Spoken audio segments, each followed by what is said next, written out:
Hey everyone, welcome back to another quick how-to. In this video, we're going to show you how to turn off captions on YouTube. So it's just simple here. If you open a video on YouTube and you want to play that video here, for example, you will see that it will automatically enable your captions. Now to turn this off, all you need to do is tap on the video and then you will find the gear icon at the top right hand corner. So just tap on that and it will open up your settings. And here, go to captions and just tap on this turn off captions.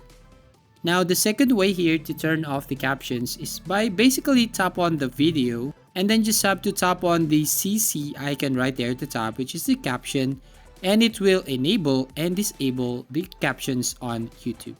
So that's all. If you find this video helpful, please don't forget to leave a like and subscribe to our YouTube channel.